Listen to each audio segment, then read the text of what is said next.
आंतरजिल्हा बदलीसाठी हे शिक्षक गेल्या 10 दिवसांपासून जिल्हाधिकारी कार्यालयासमोर उपोषणाला बसले। जालना जिल्ह्यातील बहुतांश जिल्हा परिषदेच्या शाळांत अनेक जागा रिक्त आहेत। त्यासाठी या शिक्षकांनी रीतसर अर्जही केले। मात्र आंतरजिल्हा बदलीमुळे पदस्थापना देता येत नसल्याने जिल्ह्यातील एकूण 70 शिक्षकांनी उपोषणाचं हत्यार उपसलंय।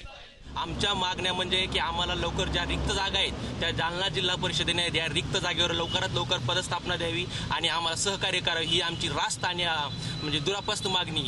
जिल्हा परिषद शाळेतील रिक्त जागांवर आपली आंतरजिल्हा पद्धतीने पदस्थापना करण्यात यावी यासाठी या शिक्षकांनी 4 ते 5 वर्षांपूर्वी अर्ज केले, पण शिक्षण विभागाने फक्त आश्वासनांवरच त्यांची बोलवण केली आहे। अधिकाऱ्यांच्या आश्वासनामुळे आज उद्या आपली बदली होईल या आशेवर हे शिक्षक कुटुंबापासून वेगळे राहिले, पण सरकारी काम आणि 6 महिने थांब या म्हणीचा प्रत्यय या शिक्षकांना आला।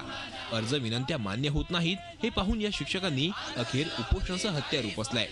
मोजक्या 4-5 लोकांच्या एका वर्षात हे बदल्या करतात। याचं नेमकं कारण आम्ही विचारलं तर आम्हाला उत्तर बरोबर देत नाही। आवश्यकता नसताना यांनी मार्गदर्शन बोलवलंय।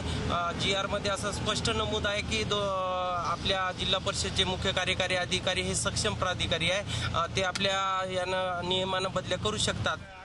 पल्लवी खेडकर यांनी तर 8 वर्षांपूर्वी जालना जिल्हा परिषदेच्या शिक्षण विभागाकडे बदलीसाठी अर्ज केला होता, मात्र अजूनही त्यांचा अर्ज लाल फितीत अडकलाय। अशीच काहीची अवस्था शिल्पा जाधव आणि दीपाली मेढेकर यांची। शिल्पा जाधव यांनी बदलीसाठी अर्ज करून आता 6 वर्ष झाली। पती नगर जिल्ह्यात नोकरीला, त्यामुळे नोकरीसाठी नाईलाजास्तव शिल्पा यांना कुटुंबापासून वेगळं राहावं लागतंय। बदली रखडल्यानं आता नोकरी करण्याची इच्छाच उरली नाही असं त्या म्हणतात।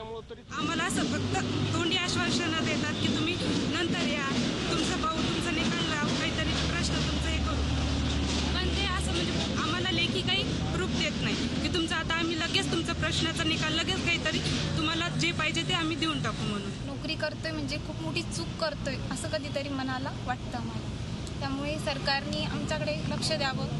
बदली आणि पती पत्नी बदली जी आहे ती विना अट त्यांनी करावी हीच आमची इच्छा आहे। बदलीसाठी अर्ज केले पण ते लालफितीत अडकले, उपोषण केलं पण त्याकडे कुणीही लक्ष देईना। अखेर या वैतागलेल्या शिक्षकांनी झी हेल्पलाईनची मदत घेतली। हेल्पलाईनच्या टीमनं या शिक्षकांची भेट घेतली, त्यांच्या समस्या जाणून घेतल्या। पती पत्नी एकत्रीकरणाच्या राज्य शासनाच्या अध्यादेशाला शिक्षण विभाग तिलांजली देत असल्याचा आरोप या शिक्षकांनी केलाय। जो माणूस परिवारापासून दुरावलेला आहे त्या माणसाची शिकवण्याची आता अजिबात मानसिकता राहिलेली नाही। आज आम्ही शाळेमध्ये गेल्यानंतर फक्त आणि फक्त आमच्या परिवाराचा विचार करत असतो। माझे आई वडील कुठं असतील, माझी पत्नी कुठं असेल, माझी मुलं बाळं कुठं असतील, आणि प्रत्येकाची त्यांच्या समस्या अतिशय बिकट झालेल्या आहेत। झी हेल्पलाईनच्या टीमनं या शिक्षकांच्या मागण्या थेट जालना जिल्ह्याचे पालकमंत्री बबनराव लोणीकर यांच्या पुढे मांडल्या। अनेक वर्षांपासून शिक्षकांच्या बदल्यांची प्रकरणं रखडल्याचं त्यांनीही मान्य केलं, मात्र राज्य शासनाकडून या शिक्षकांच्या बदलीचे आदेश निघाल्याची माहिती मिळाल्याचं त्यांनी सांगितलं। त्यामुळे लवकरच जालन्यातील जवळपास 70 शिक्षकांची आंतरजिल्हा बदली होणार असल्याचं ते म्हणाले।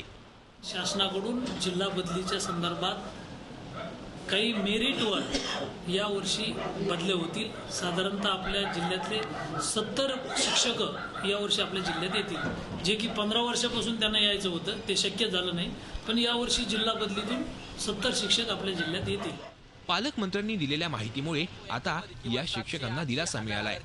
लवकरच बदल्या होणार असल्यानं हे सर्व शिक्षक आनंदून गेलेत। नितेश महाजन, झी मीडिया, जालना। झी 24 तास रहा एक पाऊल पुढे।